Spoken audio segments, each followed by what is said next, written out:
All right. Hello, everyone. Welcome to the weekly tip off. This is the weekly tip off brought to you by the Fantasy Basketball Advice Network. Our first show. This is your host, Chris Long, joined by co host Todd Paul. How you doing, man? How's everything going? Good, man. Good. Surviving. Had some good games. NBA's back. Yeah, You know, super excited. uh, about time, man. About Yeah, time. double OT to start the season. That's awesome for the league. So it'll be fun. For sure. I'm just glad baseball is over. So thank God.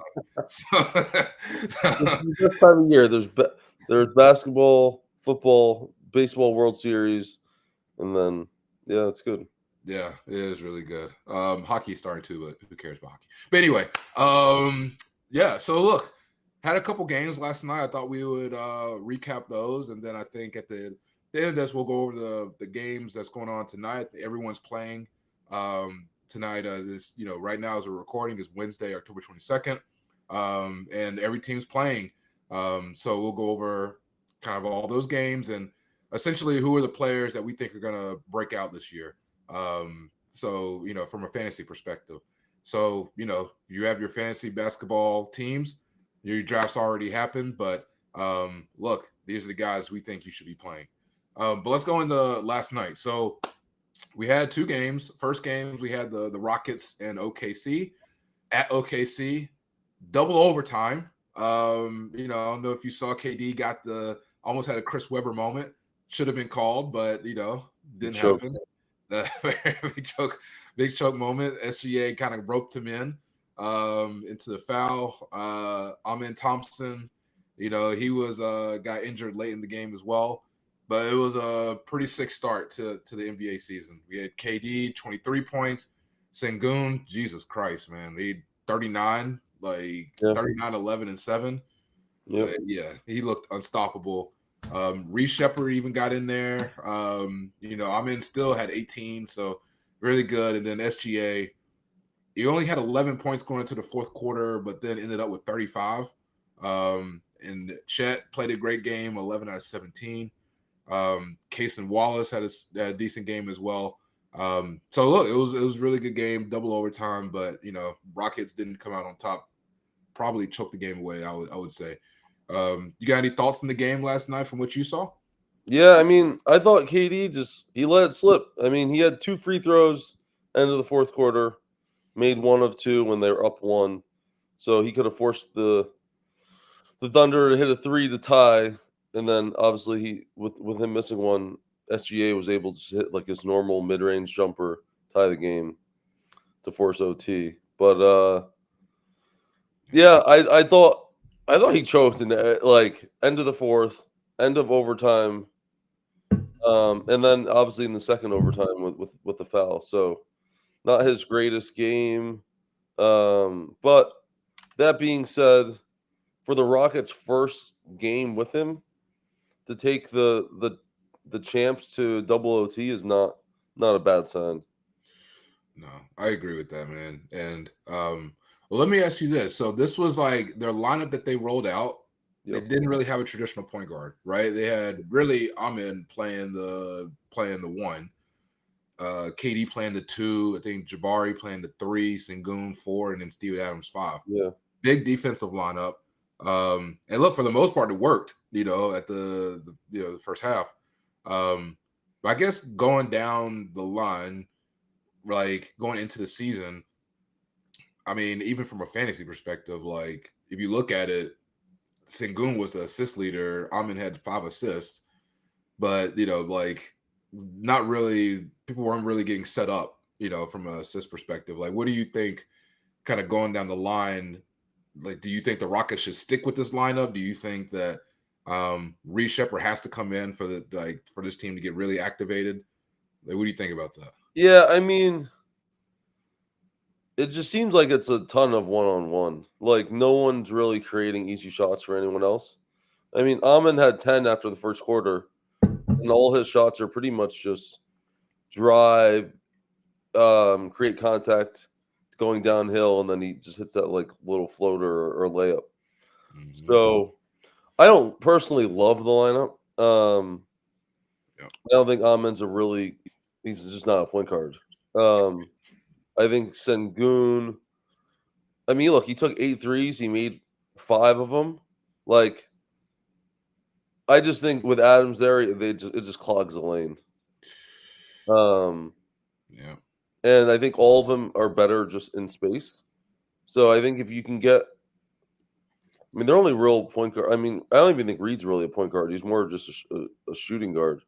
But I think he's probably a little better at playing the position than Amon. So I think they'd be better just starting Amon or starting Reed.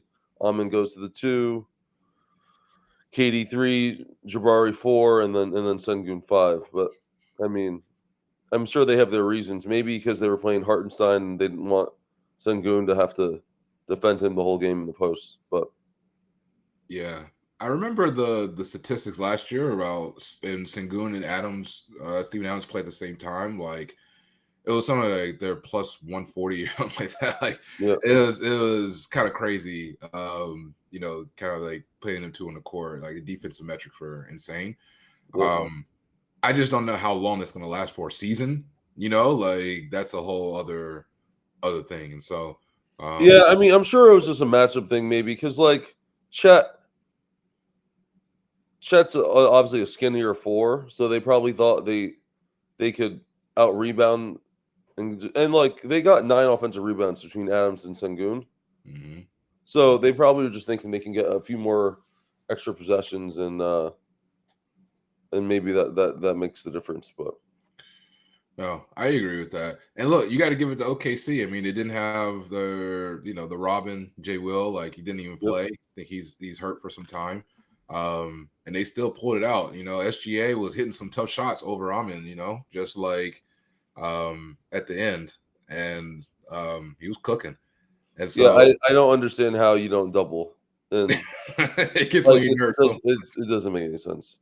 Like make someone else shoot. Like I'd rather see Dort hit a 3 to win or right. Casey Wallace. I mean, Chet was fouled out in overtime, right? So Yeah. like Yeah. Yeah. that means Caruso has to hit a shot. Like I Yeah. don't know. I'm not letting the guy who always makes the jumper shoot at the end to beat me. But Yeah. No, listen, if this was playoffs, like I would be crushing Udoka. Like yeah, that would have been insane because, like, yeah, you're right. Like, only one dude is literally roasting you. yeah, it was like end of the 4th. It was every possession. It's going to SGA, and he was scoring. Get So the ball out of his hands. yeah, Like, it's really yeah, get the ball out of his hands. yeah. And then like what that does is going to speed him up as well because he's going to be like, oh, I got to rush and shoot before the double comes. Right, Like, right. But look, maybe it was a thing of Ime was like, I don't want to pull out my cards before the playoffs.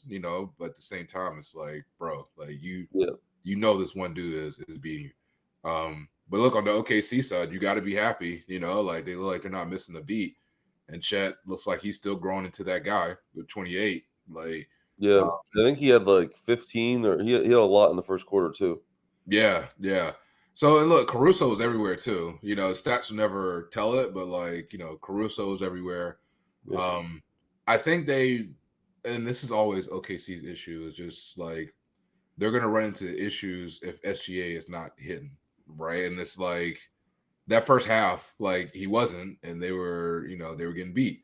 Um, yeah, and it's just a thing of like it goes to your point, like get the ball out of SGA's hands, yeah, But if he's not hitting, like, I would let Lou Dort, Caruso, like Wallace, like those guys are not making it seem like those guys are scrubs, but at the same right, time, like I will take the L if those guys are right. like hitting versus like SGA, you Yep. know.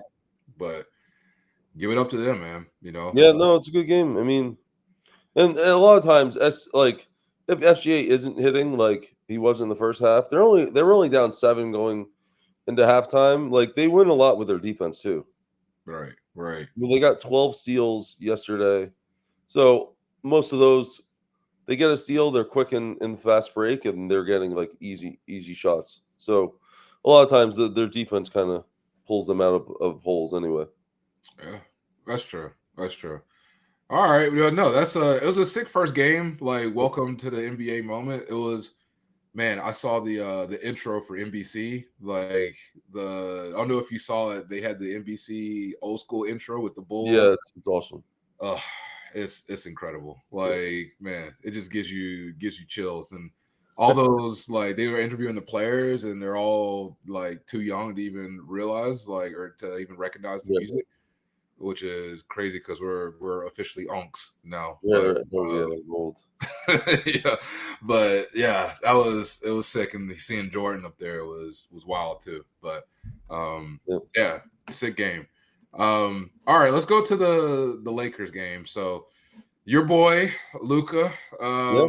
yeah, you know, put up 43. Yep. Was it 43, 12, and 9? But in a losing effort, they were in LA. Golden State beat them 119 to 109. I don't feel like during that game, I don't feel like the Lakers, you know, I never felt like the Lakers were going to win that game. Like, Yep. personally, I think, and look, it's easy to say, easy to poop on the Lakers because LeBron was not there. And LeBron, you know, I can argue, I mean, right now, he's probably still a top 10 player. Like, it just me personally, I think that just when he's on the court. Yeah. And so, you know, he's out, it's going to be tough. And they still came within 10 points. And look, Steph, 23 points. Butler was going off. I mean, 31 points. Dude hits all his free throws, 16 out of 16 from free throw. Yeah, he's getting to the line. Dude's aggressive, gets to the line. Any thoughts, like, initially on this game when it comes to, like, Warriors or Lakers, anything that popped out on, that you saw from your side just watching that game? From the Lakers' perspective, I don't think they didn't really use their bench that much. I mean, only 4 guys off the bench came into play. Dalton Connect didn't play at all. That's kind of strange to me. Gabe Vincent, 29 minutes, 3 points. He's not really he's not doing much. It's getting cardio. Yeah, so like I like Marcus Smart. I think he adds something to the game. Obviously, his defense is very good. Yep. But Luka needs help if just offensively. Like I don't know why Dalton Connect wouldn't be in, giving him an extra shooter because like Gabe Vincent 3 points, Hachimura had 9 points, like Ayton had 10. Like it can't be all Luka and Reeves when LeBron's out for 6 weeks because like they're not going to win many games. Yeah, I agree with that. I'll get to the Lakers in a minute because I think like there's a whole like I don't think LeBron wants to be there. Like I truly don't. Like Yep. I think Bronny keeps him there, but like Bronny's not even. He was a scratch too. He didn't play either. Yep. But that's a whole other thing. But I'll say with the Warriors, what was interesting is now they're starting Kuminga and starting to play him. He got 33 minutes in this game. Yep. And I don't know whether he's playing because they believe in him and want him to play or they're auditioning him. You know what I mean? Like whether it's like they're auditioning for like as a trade piece. Now I know what you mean, but I don't know why you wouldn't want him. Like 17 points. He's the highest rebounder of the team. He had 6 assists. Yeah. Like he can make his threes. Like he's an efficient scorer. Like it's crazy if they don't want to keep him because I mean after Curry and Butler, he's their best player. Well, yeah, look, I agree with that. I mean, it's tough though because like he's fallen out of favor with Kerr for a while. At least it seems that way. And I don't think Kuminga like, I don't even know if Kuminga even wants to be there, right? So it's like, play him. Look, like this team is old, man. Like this team. During the season, Steph and Butler are not playing 82, bro. Like they're not playing. Right. There's zero chance in playing. Steph maybe because Steph's in shape, and he wants to play. But there's no way Draymond. There's no way Butler's gonna play 82. Yep. And so like you think about the youth movement. I mean, like you have Podzinski, you have like Kuminga, like those are the guys that you need to have. But at the same time, it's like, well, and Buddy Hield as well. Let me not forget Buddy Hield, right? Like he's there Yep. too, but he's like older player as well. Like, and Al Horford played as well. So this team is like rest home. Like, like this team is so old, and you only got two players that are young. Like, do you keep those players, right? And like as the youth movement, so that way when those Steph and all those guys leave, you can build around Kuminga and Podzinski and maybe like some picks. Or do you start thinking about that now and trade Kuminga, audition him, trade him, and then like get picks or get a player and go for it, right, for the title? So Yeah, I mean, I think there are some other guys that like Moody was out yeah, um, for the Warriors, and I mean, if you look at their depth chart, he's actually their starting two guard, so he might actually start over Podziemski when he's healthy. So I mean, they do have some young guys who I think can be pretty good, but yeah, the team's old. If they got rid of Kuminga, like I don't know what their future is because all right. once these guys retire in a year or two, like Kuminga's by far their best player. That's true. That's So true. they'd be left with just like an empty cupboard, and they're just gonna have to hope to hit in the draft. It was a rebuild. Yeah, they're gonna have to rebuild. I mean, but I maybe mean that them drafting that center that didn't work out well. Wiseman. Yeah, the Wiseman pick crushed him. Thank God they drafted. Thank God. Crushed him. That was man. I really wanted Wiseman then too. He seemed like a stud. Yeah, he seemed like a great player at the time, but boy, that didn't work out well. Nah, it did not. Yeah. It's interesting too. Like, and we'll go to the Lakers like now, and with the Lakers, man. Like I said, I don't think like LeBron looking at his team. Like, I don't think he wants to be there. He's kind of putting this out there. He's so purposeful about like. Every message he sends, yeah. I mean, who says like I'm gonna sit back and watch the team and see if they're gonna be good? Like, that just if you're supposed to be the leader of the team, like who does that? Like you're either ride or die with them or not. But regardless, like it's pretty obvious to me he doesn't want to be there. It's Luka's team now, and he wants the championship. I can't see even with LeBron on the Lakers. I don't know if you agree or disagree. I can't see LeBron and Luka with this team as structured unless they make another big move. But like a team as structured, winning a chip, beating OKC, beating even the Rockets, beating Denver, and then being like an East Coast team, like to make the finals. I don't see it. Do you agree with that? Like, do you think the Lakers? I mean, it's tough to say I see it, but like, I mean, when LeBron's in, Gabe Vincent's off the floor. That's not a bad starting five. Defensively, they're not great, but like starting five's not bad. I think Marcus Smart, Connect coming off the bench if they let him play. Like it's not a bad 8-man rotation, but they're just so bad defensively. They can't. It's hard for them to compete with like the better teams. Yeah.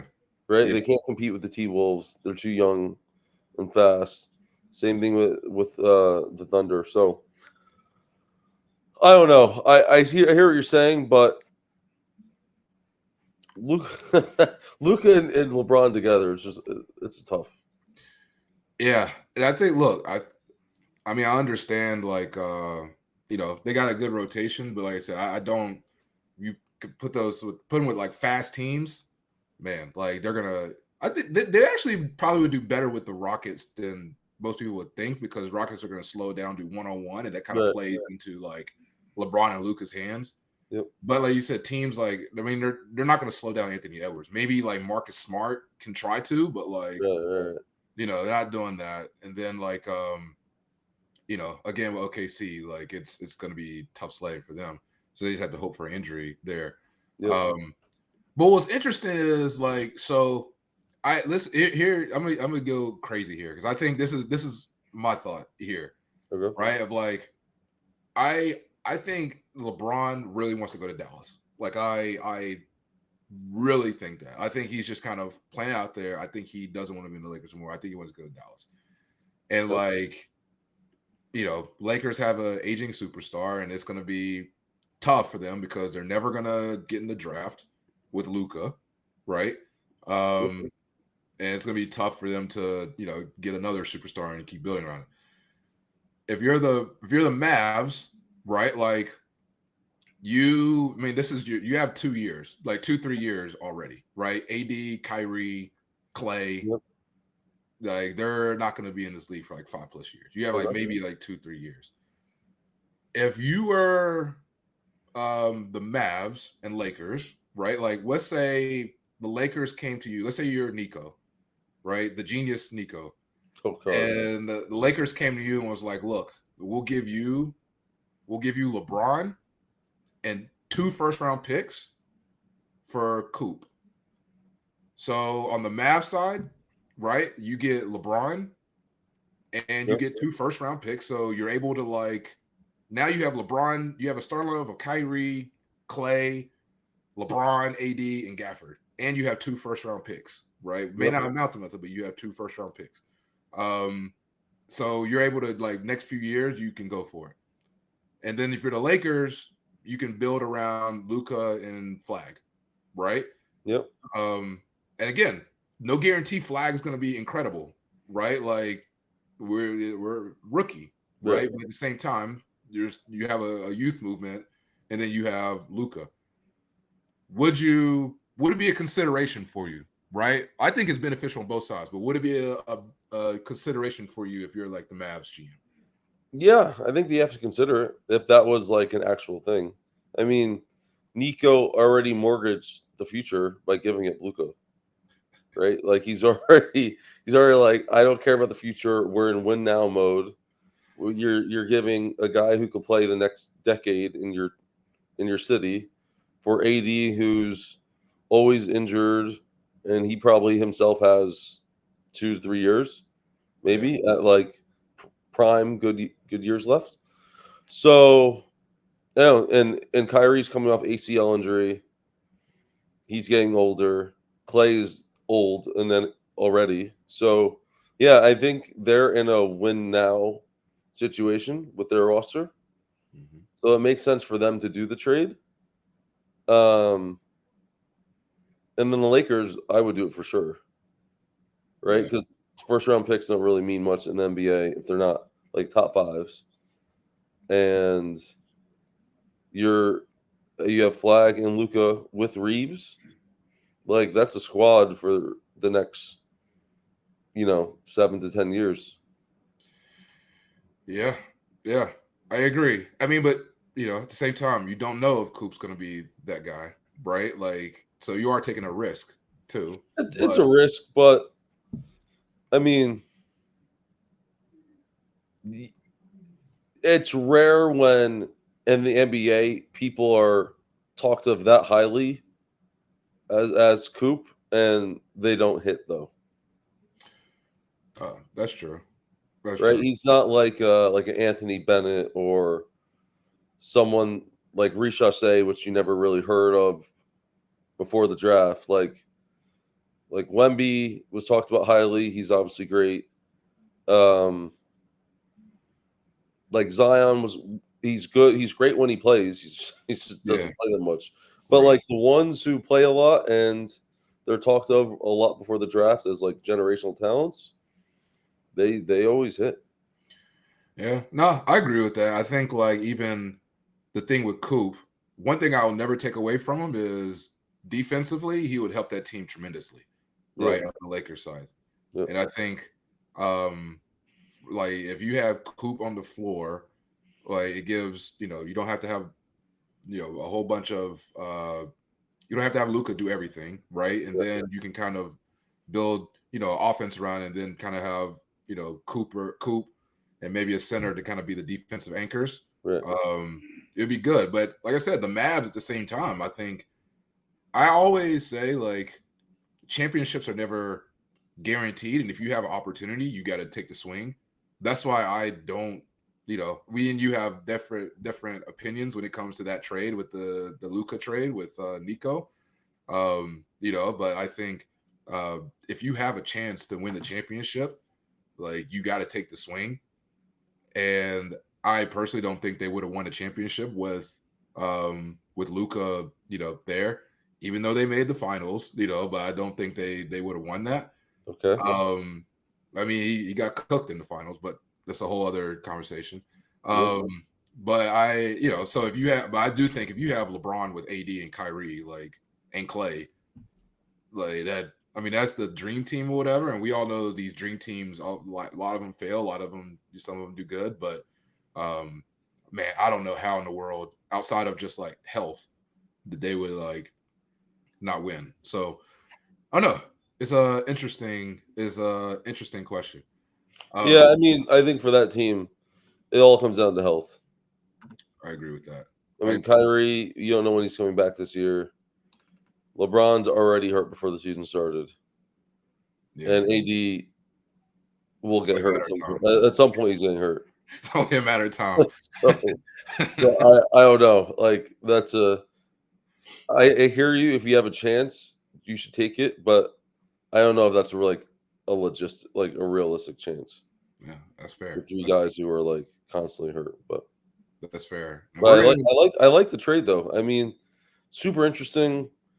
It would definitely, for NBA like publicity, like it would get like everyone excited about the NBA. Yeah. Yeah. And Cooper in like a major market, like that would be pretty cool. Yeah, it would be crazy. I think Nico would like. I think the Mavs. Oh, he would have to move. Yeah. Put him in witness protection. Get him out of Texas. Like he'd be done. But I don't know Nico personally, obviously, but I promise you, if you brought this to him, I guarantee you, Nico would probably truly consider it. Like, I mean, he might see this video right after and go talk to the Lakers GM. They're friends, so. Nico, do it, yo. I'm a believer in you, bro. I promise you. You have few believers out here. I'm one of them, bro. I believe in you, son. I believe in you. All right, let's go quickly over the games tonight. I'll just quickly go over who's the matchups, and then we'll talk about kind of three players who we're watching from a fantasy perspective. All right, so tonight got the whole slate. So we got Cleveland at New York. Shout out to our boy Rondre from Still Knicks fans. We have Brooklyn at Charlotte. Charlotte home opener. You already know. Got Miami at Orlando tonight. The Florida in-state rivalry should be a good game tonight. Toronto at Atlanta. And I'm really looking at the Atlanta team because I think Atlanta is going to do really well this year. Yep. We got Philly at Boston primetime. That's going to be a good game. Embiid's going to be back. We're also going to see some VJS come play. So we're going to see the youth movement there as well. So that's going to be interesting. Detroit at Chicago. New Orleans at Memphis. We got the Wizards at Milwaukee. Clippers at Utah. Interested to see Ace Bailey out there, but then also interested to see how the Clippers look. Yep. San Antonio at Dallas. So that's going to be very interesting. The 1 and 2 pick going against each other tonight. Sacramento at Phoenix, and then Minnesota at Portland. So out of these games, got quite a few players playing. From a fantasy side, give me just a name that you think, that you're watching that may be like a breakout from a fantasy perspective this year. I really like Jaw's matchup this year, or at least tonight. Yeah. It's really a make or break season for him and the Grizzlies, and he really doesn't have any help on this roster. Yeah. Besides Jaren Jackson Jr., Todd Jerome. I mean, I don't know. Ty Jerome is out actually for this game. Ah, I didn't know that. Okay, breaking news. Breaking news. Yeah, he's going to be reevaluated. He's a calf injury. He's out for 4 weeks. Woo. So their current lineup is Morant, Caldwell Pope at the 2, Jalen Wells at the 3, Jaren Jackson, and then Edey. So I just like the matchup for him because the Pelicans don't have any defense. Mm-hmm. Jordan Poole is going to be defending Ja most of the game. Like he might drop 40. He might. He might. So I'm looking at him to have a really good start to the season. And yeah, I mean, after all the trouble he's been through and the team trading Bane away, like I think they're looking at it for him where it's like, look, if you don't have an all-star type of season, they might just hit the reset button on the franchise. Because it doesn't make sense to be paying Jaren Jackson Jr. all this money and like he can't carry a team by himself. Yeah. So yeah. I'm with that. I mean, I think, and we talk about the categories for fantasy. I mean, Ja, when he's like fully healthy, he's even like a triple double guy too. Like, you know, he's gonna be out there. You know, points, rebounds, assists, at least steals too. But yeah, he's that guy. So that's a really good call out. I'm gonna give you a couple guys that's kind of under the radar from my side. That aren't going to be picked very high in fantasy drafts, but I think like some are, you know, people who are in the know are going to probably get these guys. So Kel'el Ware, really liked him even coming out of the 2024 draft. He is kind of like 6'10", 6'11 kind of guy. He can do it all. And I think even with Bam there, I think the clock's ticking on Bam too. I think they're already kind of putting feelers out there for trading Bam. I think when you have a center that's not really a great, incredible rebounder, which Bam is, Bam is not. Sorry, so I I think it's only a matter of time for him. And Miami is a great, Miami is probably going to try to sell high there. Obviously, they have a great front office there, but I think Kel'el Ware is somebody who is to watch.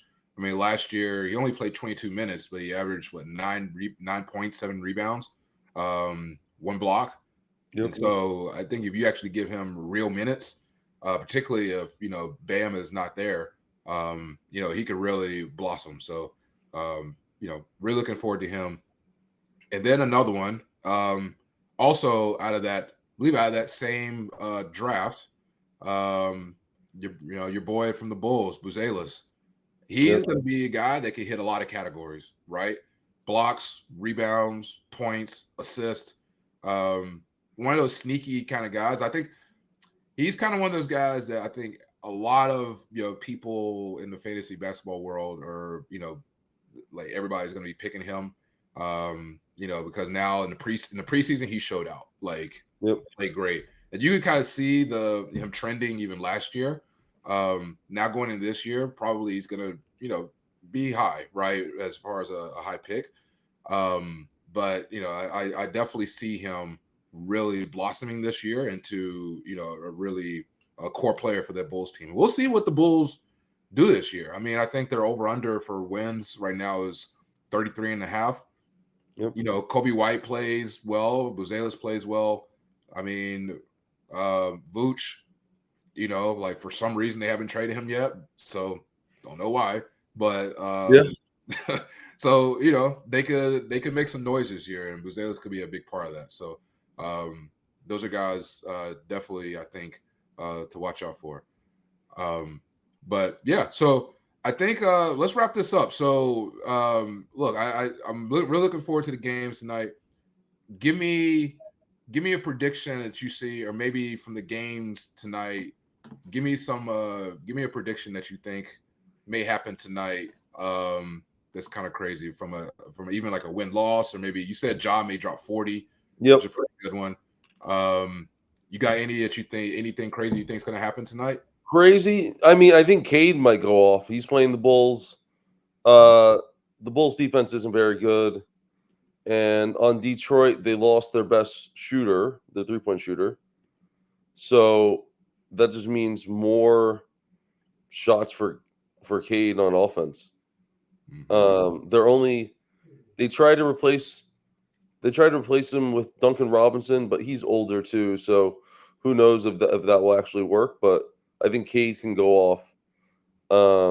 In terms of upsets, I mean, everyone's talking about the Knicks highly, but I think Cleveland will beat them pretty easily tonight. Wow. Well, they have a new coach, and I don't know if you saw that clip of Cat, but they asked Cat what's his role, and he's like, honestly, I don't know. So if you're hours before your first game and your star power forward is like, I don't know what my role is, that to me is pretty scary. All right. So look, how about we do this? Let's make a friendly wager, because I think the Knicks are definitely gonna beat them tonight. You got Cleveland, I got the Knicks. Loser at the start of the show next week, 10 push-ups. The start of the show next week. Yeah. Lock it in. It's easy win. Done. All right. You heard it here first. You better pay up too. All right. Well, look, I appreciate you guys for watching. Thank you very much. Thanks to my co-host Todd Paul. Again, your host Chris Long, the weekly tip-off. Thank you for Fantasy Basketball Advice Network. Guys, NBA season is here. We'll see you soon. Thanks for tuning in. See you next time.